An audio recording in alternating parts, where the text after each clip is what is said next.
This is the Global Podcast Network, where executives and professionals connect, share, and inspire. Stay tuned for the conversations that drive success.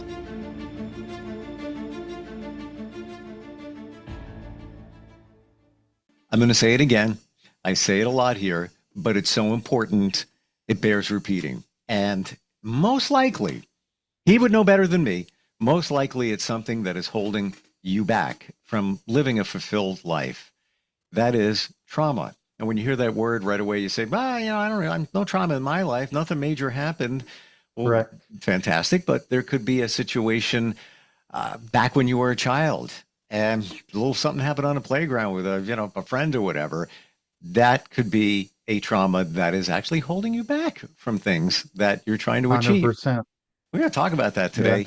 He is a trauma therapist and so much more, works with all different types of individuals, couples, families, and more. Ken England joins us on the program today. How are you doing today?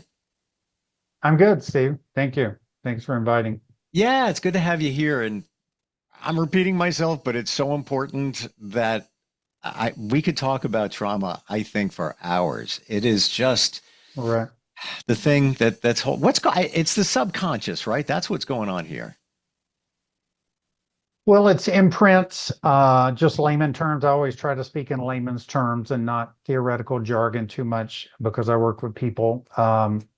It's imprints, past experiences that were overwhelming and almost certainly should have been overwhelming to our system and our ability to cope and manage things at that time, whether because of the intensity of it, the source of it from a caregiver or someone who's not supposed to be doing these type of things, to someone who should be there but wasn't, and so it becomes an imprint. It can definitely become something that guides our life for sure.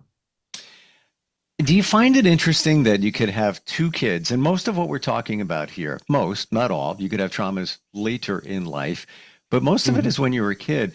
You find it interesting that you could have two 7-year-olds and they could experience the same exact thing. Pick whatever you want. The playground situation, they get bullied. Right. Somebody said something on the playground, whatever it might be. And I'm not minimizing anything, but pick Right, that as okay. a scenario. Right. I find it interesting that one child might internalize it radically different from the other. The other might roll right off their shoulder. However, the other child, it sticks with them. And then later in life, they're dealing with it and probably don't even know that they're dealing with a situation like that happened on a playground when they were little. Right. Yeah, it boils down to our perception of whatever experiences we're facing. And two people standing side by side could have different experiences and perceptions of an event. And also, funny you talk about two people, sometimes the interplay between those people affects how each other will interpret that. So one of the trauma therapies I do kind of touches on that interplay within ourselves, even of, how things can affect different aspects of us can affect another aspect of ourselves related to trauma. Now, we talk about big T and little t trauma. Can you give us a look at that? Yeah. Most people probably associate trauma with big T trauma, which would be one-time incidents, which were without a doubt horrific, disturbing, overwhelming. But when you compare big T trauma to little t trauma usually has much more of an effect, long-term effect, because it's repeated, it's ongoing. It often involves a trusted caregiver, someone that shouldn't have been, either should have been doing something or shouldn't have been doing something that we're related to. And those people are often continued to be in our lives. So the dynamic and relationship is altered. And then our ability to have relationships with other people are altered based on that kind of path in that moment. I'm not surprised, but that's the first time that I've actually heard it said that the little t trauma can be more impactful than the big T. And I'm Absolutely. thinking Yeah. that, all right, let's give two examples. The big T trauma could be the passing of a relative, traumatic. And I'm talking about when you were younger, traumatic, no doubt. But you know it happened. You're aware of it. So maybe you can process it differently, whereby now you have the kid on the playground that got bullied.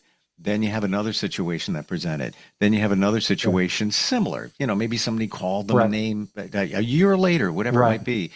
And then it seems to me, and please tell me if this is how it works, where it stacks up. It's almost as if your Right. subconscious is looking for evidence to back up the fact that, oh, you're not good enough. You got bullied. And then another situation presents. Somebody calls your name. See, somebody called your name. See, you're not, Right. you It's are good. reinforcing. Yeah. Reinforcing. Is that Yeah. It's kind of kind it? of, yeah, it can be. It absolutely can be. And one of the symptoms of trauma is called hypervigilance. So where, vigilance is, looking for threats. Hypervigilance is more than that. It's more intensified of that. And one of the things when you talk about, how someone say maybe talking to this person, they don't this the second or third and 50th person to have said something to someone doesn't even have to be the same thing. It could be said in the same tone. It could be Uh, said in a neighboring kind of an adjacent statement, not necessarily the same, but when the hypervigilance will lump it into, yeah, I was right. This is reinforcing. This is happening again. I'm not safe anywhere I go, et cetera. And it can really mount like that. wow. I've Right. been, Yeah. it's, Right. Imagine being in the world like that, right? Going around the world every day in your life like that. That's really, really hard.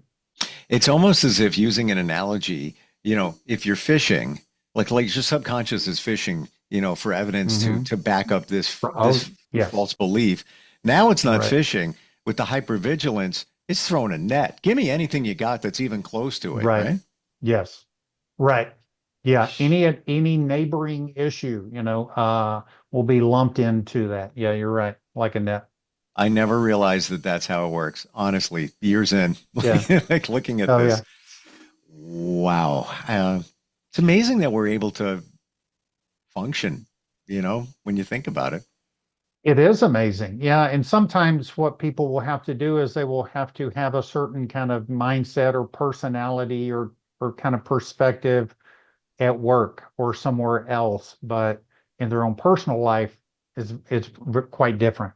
They can step into the role of a manager at work and they can do that job, but then when they're at home and they're not performing for the company and reinforced supported in their role by the company and no one's supporting them, they have a harder time standing up for themselves, having boundaries, being in a relationship with someone where they have to set a boundary and say, this isn't okay, you can't talk to me that way, you can't do this again. It's just a lot harder Wow. sometimes in personal life. Yeah. Mm. Where did this begin for you, Ken? Where you had this fascination with the mind? Like, take us back, way back in your journey. Oh, yeah. Well, I actually started in the addiction arena. I'm a recovering alcoholic for 34 years, and I was pretty young. I was 20 years old when I got sober, and I was amazed after. I mean, I was in college at the time, and I was amazed how someone could talk with someone and help them, at least in the right circumstances, make a big change in their life. So after several years, I majored in psychology, and then after several years after school, I decided to want to be a therapist and go back to school and study to do that.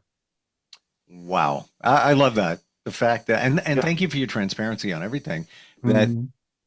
you walk the walk and talk the talk. This helped you. It That's seems right. that Yeah. you want to help others. Right. And I know that what I've learned is that certain people can help certain people, that in a way that the average person cannot do. And, they're not trained to do that. So being trained to help people make significant changes in their life. Just for me, I can't think of anything better, to do and have as kind of your purpose and your goal in life. So Hmm. I think it's pretty impactful. We're talking about our childhoods here, what essentially pilots us in many ways. If you could go back to yourself as an elementary school kid, what would you tell them? Uh, Relax. It's going to be okay. Everyone's not judging you like you think they are. You know, uh, um, you know, everybody has some anxiety as well, Mm. and they're getting through it, and et cetera. So yeah, I was pretty self-conscious as a kid, and you know, that would have been good for me to kind of know and be able to take in at that time. I'm going to take what you said, copy and paste it for me. It's Right. really, Okay. Makes sense. it really It's is the not hard same. to be in that situation, right? Yeah. Yeah, yeah. Why did we worry about what people thought back then? We're kids. I know we don't know the difference, but Right. we did. Right.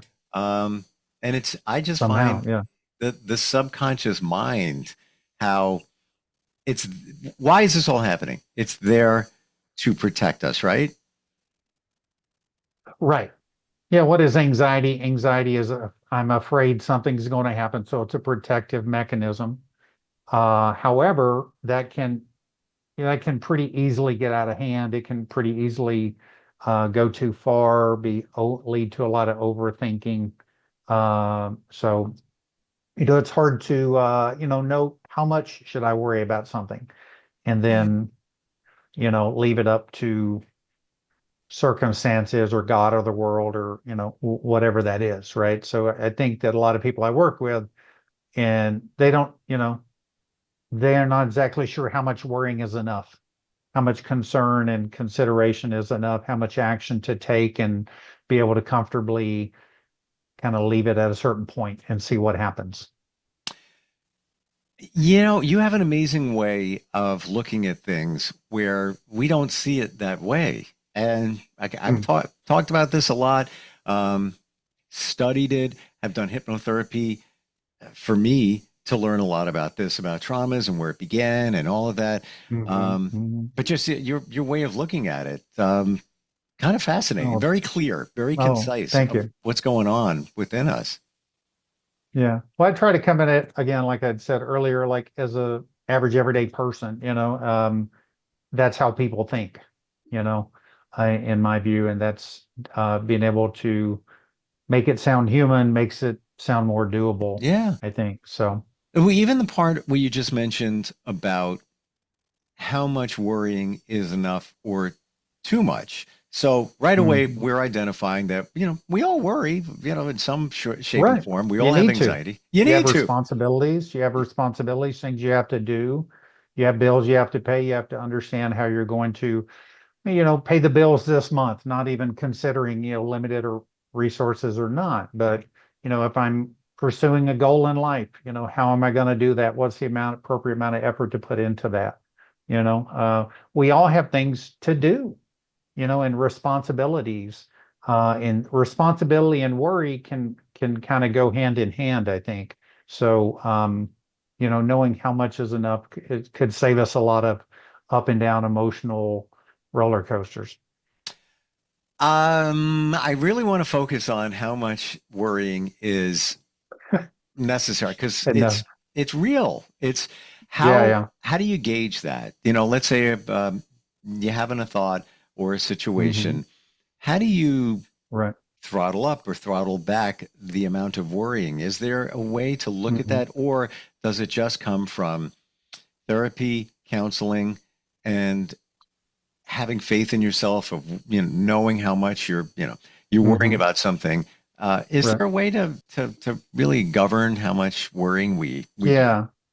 Well, it could be all of those things, but if I was to tell someone that I just met and had 5 minutes or less with them, what I would say to them is start with what actions can I take to accomplish this thing? Um, are there any actions I can take? I should take those actions. If there are not any actions I could take, maybe I'll spend a certain amount of time, a limited amount of time a day, or every few days, or every other day on this to try to come up with ideas. Um, and that way it doesn't overshoot the worry compared to the action.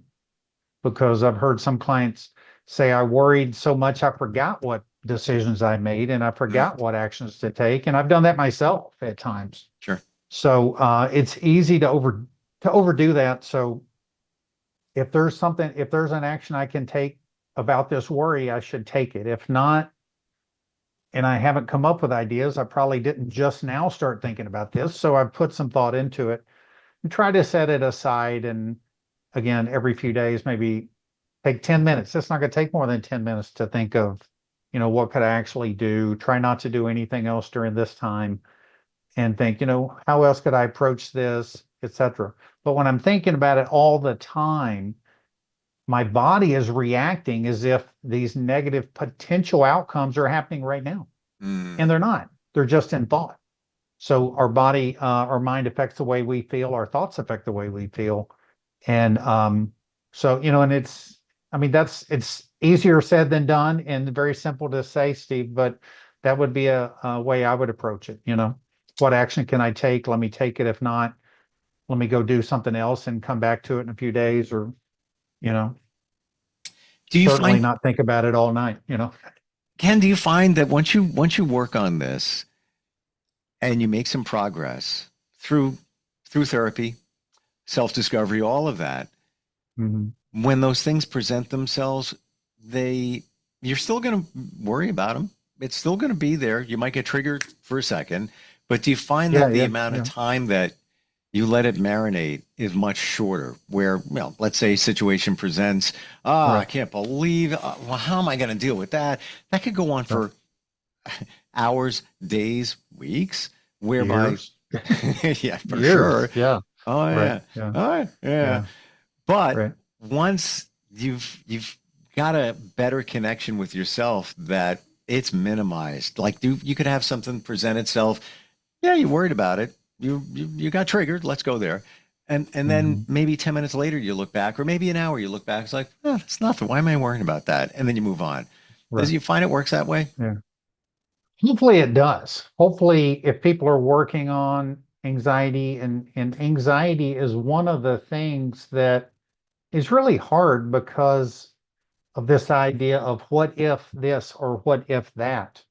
And I mean, that could just be ongoing forever and ever. And that's really only limited it to my imagination to come up with horrible scenarios that I'm going to run into, of which maybe none of those will happen, but I'm emotionally and physically affected that whole time.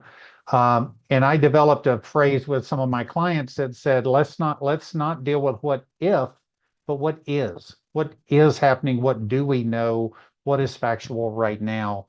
That's what we should be dealing with. Unfortunately, a lot of times we're not dealing with what is right in front of us, but we're caught up in thought and worry about what if, what this, what if that. And you can't even rein those in. It's like herding cats, you Mm. know? So, I have cats. I get it. yeah, What ultimately does this come down to living in the moment? that's a huge piece. Yeah, that's a very huge piece. It's so hard to live in the moment today's world. The world seems to want us everywhere other than where we are. That's one of the most important things I recommend to every single client I have is mindfulness. Try some mindfulness meditation. Try to pay attention in the moment to your body and what is going on to your senses. That's all I have is my senses, my vision, my smell, my taste, my tactile, physical space in the world. That's the real information sources, but my mind creates all kinds of other scenarios that have nothing to do with what's really going on right now.